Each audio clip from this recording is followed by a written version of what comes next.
جنید جمشید سے ملنے ان کے ڈیفنس کراچی میں واقع گھر پہنچے۔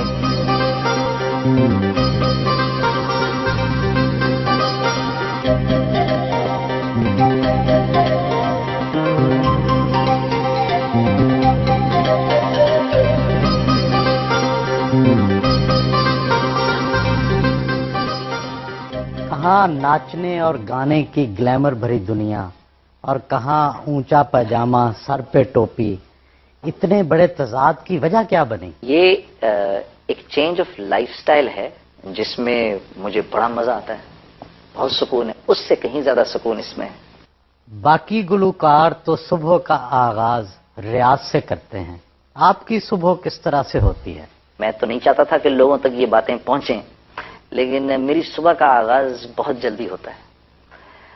فجر کی نماز سے تھوڑا سا پہلے اٹھتا ہوں، پھر ذرا یہ ہے کہ اللہ کے سامنے کھڑا ہو کے اپنے گناہوں کی توبہ اور استغفار، اور جو ابھی اگلے سارا دن کے جو حالات ہیں میں اللہ کے سامنے رکھتا ہوں کہ یا اللہ، ارادہ تو یہ ہے کہ یہ ایسے سے ایسے ہو جائے، لیکن آپ اس کو ایسے کریں جیسے آپ سمجھتے ہیں ٹھیک ہے۔ عصر کی نماز پڑھنے کے لیے وہ گھرزن مسجد گئے۔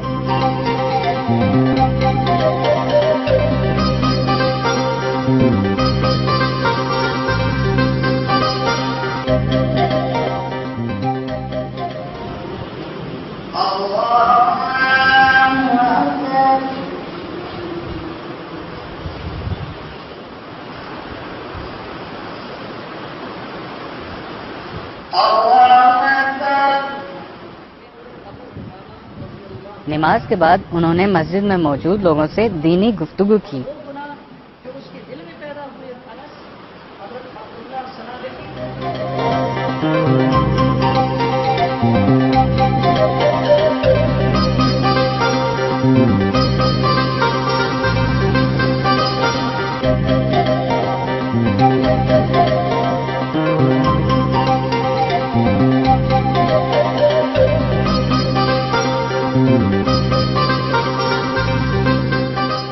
تیار ہو کر جم کے لیے روانہ ہوئے۔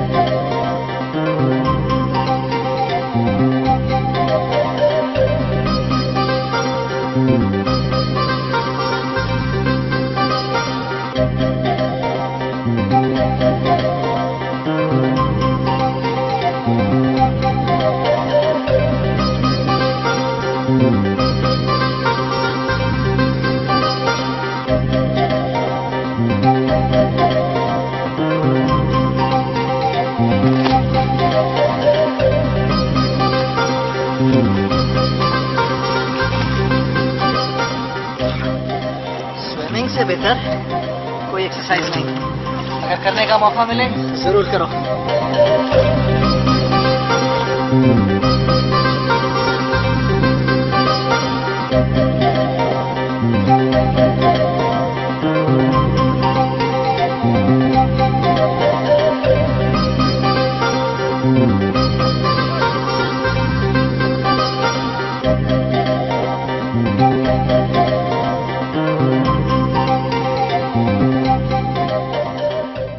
جنید کو گانے سے زیادہ گٹار بجانے کا بہت شوق تھا، بس وہ جب گٹار پہ دھنیں نکلتی ہیں تو آٹومیٹک آواز بھی ساتھ دیتی ہے، اور پھر ماشاءاللہ گانا شروع کر دیا گروپ۔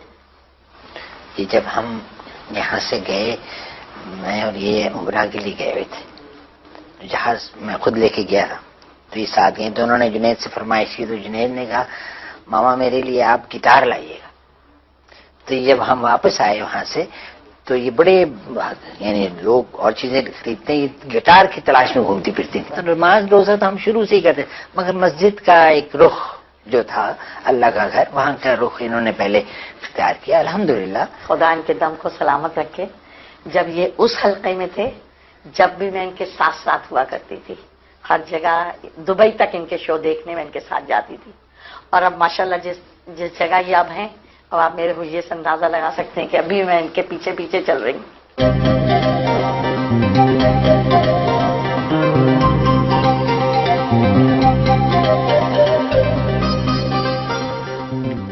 سل بھائی، یہ میرے دوست ہیں سارے، یہ میرے دوست اس طرح ہیں کہ میں ان کے پاس جب آنا چاہوں نا یہ مجھے خوشی خوشی بلاتے ہیں اور میرے آنے سے بہت خوش ہوتے ہیں، اور میں ان کے پاس آ کے جو بات کہوں، جو اپنی غم سناؤں، یہ سنتے ہیں۔ آپ تو ساز اور آواز کے آدمی ہیں، سکوت اور خاموشی کی جگہ قبرستان کیوں آ گئے؟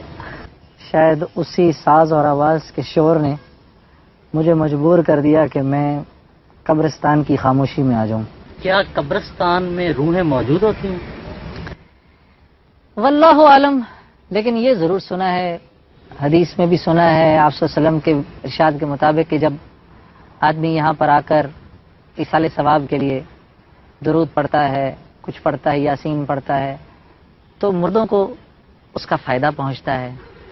وہ ہماری آپ کی بات بنفس نفیس۔ جنید جمشید سے شادی تو ان کی گلوکاری اور شہرت سے متاثر ہو کر کی ہوگی، اب یہ کیسے لگتے ہیں؟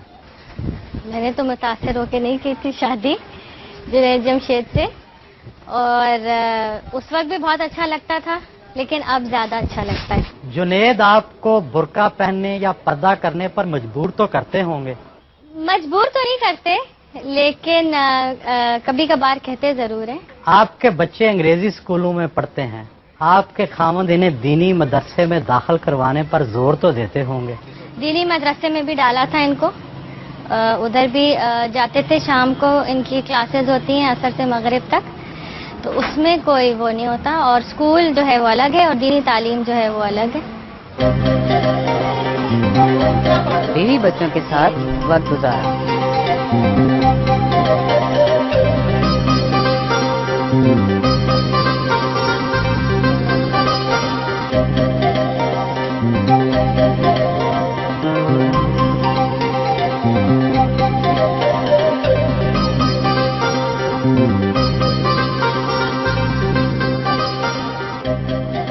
کہاں روشنیوں کی دنیا، خواتین پرستاروں کا ہجوم، اور کہاں چلے اور مذہبی اجتماعات میں شرکت۔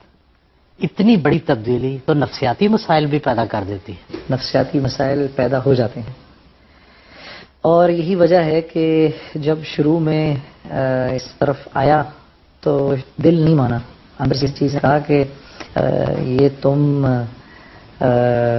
اتنے رنگ و بو کی محفل اور پرستار اتنے سارے، وہی اصل ہے، تو واپس چلا گیا میں۔ لیکن پھر یہ ہے کہ اس لائن کا ایک دفعہ مزہ آ جائے، اللہ سے دوستی کا ایک دفعہ مزہ آ جائے، تو وہ پھر چین سے بیٹھنے نہیں دیتا، وہ آدمی کو واپس کھینچ لیتا ہے۔ ساری عمر تو کٹی عشق بتا میں مومن، آخری عمر میں کیا خاک مسلمان ہوں گے۔ کچھ نوجوان اعتراض کرتے ہیں کہ آپ نے خود تو سب کچھ دیکھ لیا، اب ہمیں نصیحتیں کرتے ہیں۔ اللہ اکبر۔ بات یہ ہے کہ یہ نوجوان جو اعتراض کر رہے ہیں، اگر تو یہ سمجھ رہے ہیں کہ میری عمر میں آ کے وہی سب کچھ کرنے کو دل نہیں کرتا، تو یہ ان کی سب سے بڑی بیوقوفی ہے۔ نامور پیغمبر حضرت داؤد علیہ السلام کی خوبصورت آواز کے حوالے سے لحن داؤدی مشہور ہے، اسلام میں گانے کے حوالے سے پھر کیا حدود و قیود ہے؟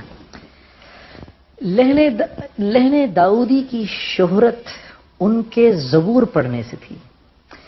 حضرت داؤد علیہ السلام کے زمانے میں موسیقی کا بڑا زور تھا، بہت زیادہ زور تھا، اور یہی ڈھول تاشے سب کچھ، ادھر بہت زیادہ بہتات تھی۔ تو جس زمانے میں جس چیز کا زور ہو، اللہ جل شانہ اپنے پیغمبر کو وہی چیز بدرجہ اتم دے کر تو بھیجتے۔ آپ کی دعوت تبلیغ سے کتنے لوگ مسلمان ہوئے، یا پھر کتنے مسلمان مذہب کی طرف متوجہ ہوئے؟ اللہ اکبر۔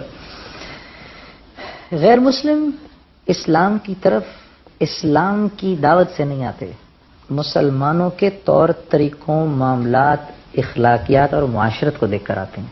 مغرب میں مسلمانوں کے خلاف دہشت گردی کے حوالے سے انگلیاں اٹھائی جا رہی ہیں، آپ خودکش بم دھماکوں کے حوالے سے کیا رائے رکھتے ہیں؟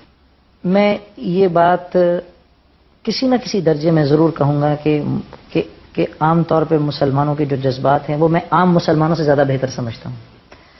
تو مجھے اس بات کا بہت سخت افسوس ہے، لیکن بات یہ ہے کہ پہلی بات تو دل نہیں مانتا کہ یہ مسلمانوں نے کیا ہے، ٹھیک ہے، نمبر 1۔ نمبر 2، اگر مسلمانوں نے کیا بھی ہے تو یہ انتہائی افسوس کی بات ہے، کیونکہ ظلم کا جواب ظلم سے نہیں دیا جا سکتا، ظلم کا جواب ظلم سے نہیں دیا جا سکتا۔ اس لیے اگر تو یہ مسلمانوں نے کیا بھی ہے تو میں اس کو کنڈیم کروں گا، اور مجھے بڑا افسوس ہے۔ آپ کے خیال میں موسیقی کے کون سے آلات اسلامی ہیں اور کون سے غیر اسلامی؟ سہیل بھائی، آپ کے سوال کا جواب اگر میں یوں دے دوں، اگر آپ کے سوال میں سے میں یہ لفظ نکال دوں آپ کے خیال میں، تو آپ برا تو نہیں مانیں گے؟ اچھا، تو یہ لفظ نکال دیں۔ ایسے کرتے ہیں، یوں سوال آپ کر لیں، اسلام کن آلات کی اجازت دیتا ہے اور کن کی نہیں دیتا، ایسے کر لیتے ہیں، کیونکہ یہاں پر میرے خیالات تو چل نہیں سکتے۔ تو یہ ہے کہ ہمارے جو حضرات بتاتے ہیں، اور ہمارے حضرات پرانے 1400 سال کے ریفرنسز کو سامنے رکھ کے بتاتے ہیں کہ اس دف کی تو اجازت ہے جو کہ ایک طرف سے خالی ہو، اس دف کو بجانے کی اجازت ہے۔ کئی مذہبی حلقوں کی طرف سے اعتراض کیا جاتا ہے کہ آپ نے ایک فلم میں کام کرنے کی خاطر اپنی داڑھی چھوٹی کروا دی، یہ مناسب بات تو نہ تھی؟ لیکن کیونکہ انسان ہوں، جذبات رکھتا ہوں۔ شعیب منصور میرے بہت بڑے محسن ہیں، انہوں نے کہا اور کئی دفعہ کہا اور بڑی محبت سے کہا، اور میری خوش قسمتی کہ کہاں تو ساری زندگی وہ میرے ہی کام آتے رہے، میرے لیے نغمے بنائے، گانے بنائے، کہ اس نے کئی البمز کے گانے میرے لیے لکھ ڈالے اور 1 روپیہ نہیں لیا مجھ سے، اور میں ہی ان سے کماتا رہا، میں ہی ان سے شہرت لیتا رہا۔ اب ایسا شخص 16 سال کے بعد اگر مجھے آ کے کہے اور میرا ہاتھ پکڑ کے یہ کہے جنید میں چاہتا ہوں یہ فلم تم میرے لیے کرو، تو میں کوئی بڑے سے بڑا مفتی یا عالم بن جاؤں؟ بہرحال انسان تو ہوں۔ میں نے کہا یار انہوں نے میرے سے زندگی میں پہلی دفعہ کوئی میرے سے فیور مانگا ہے، اور یہ اس پر کہ میں 16 سال شعیب صاحب کی منتیں کرتا رہا کہ مجھے میرے ساتھ فلم کر لیجئے، فلم کر لیجئے، فلم کر لیجئے۔ تو یہ ایک بہت بڑا امتحان تھا۔ پھر جب یہ میں نے داڑھی ٹرم کرا لی، چھوٹی کرا لی، لیکن پھر میرے سے ہوا نہیں۔ میں نے بڑی کوشش کی، میرا اللہ شاہد ہے، میں نے بہت کوشش کی اس فلم کے لیے کام کروں، مجھ سے ہو نہیں سکا۔ اندر کوئی چیز ایسی تھی جو مجھ سے کہتی تھی کہ تیرے اوپر اللہ اور اس کے رسول کا زیادہ حق ہے بجائے اس کے کہ کسی دوسرے انسان کا۔ اور یہ ایک بہت بڑی جنگ تھی جس میں بہرحال پھر میں نے شعیب کے آگے گھٹنے ٹیک کے میں نے ہاتھ جوڑ کے معافی مانگی، سر مجھ سے نہ کریں، یہ مجھ سے نہیں ہوگا۔ یہ اصل حقیقت ہے اس کی۔ تبلیغی جماعت سے تعلق رکھنے والے حضرات پر اعتراض کیا جاتا ہے کہ وہ اخبارات نہیں پڑھتے، حتیٰ کہ مسلمانوں کے کشمیر، عراق اور افغانستان جیسے سلگتے مسائل پر بات نہیں کرتے، ایسا کیوں؟ اب آپ اخبار پڑھیں تو اخبار کے اندر، اخبارات میں کیا ہے؟ 2 چیزوں میں سے ایک چیز ضرور ہوتی ہے اخبار میں، یا تو کسی کی غیبت ہوتی ہے، یا آپ کسی کے پیچھے اس کی بات کریں تو وہ غیبت ہو گئی، یا اس میں تہمت ہوتی ہے جو سچائی نہیں ہوتی، یا غیبت ہے یا تہمت ہے۔ تو میں تو لوگوں کو اللہ کی طرف بلانے جا رہا ہوں، تو میں کیسے غیبت کا مرتکب ہوں اور میں کیسے تہمت لگاؤں؟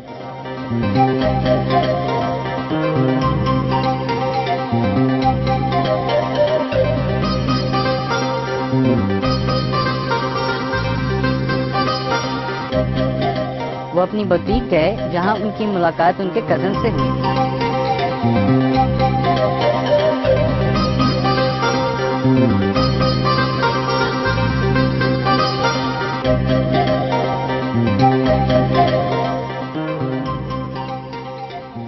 رمضان میں ریلیز ہونے والی ان کی البم کی ریکارڈنگ سننے اسٹوڈیو پہنچے۔ جی ہمارے دوست سر وڑائی صاحب، سر صاحب یہ ہمارے انجینئر ہیں اور پروڈیوسر بھی ہیں البم کے، بھائی فیض صاحب۔ تو جی آپ تشریف رکھیں تھوڑا سا ذرا۔ ہاں وأحسن منك لم تر قط عيني وأجمل منك لم تلد النساء خلقت مبرأ من كل عيب كأنك قد خلقت كما تشاء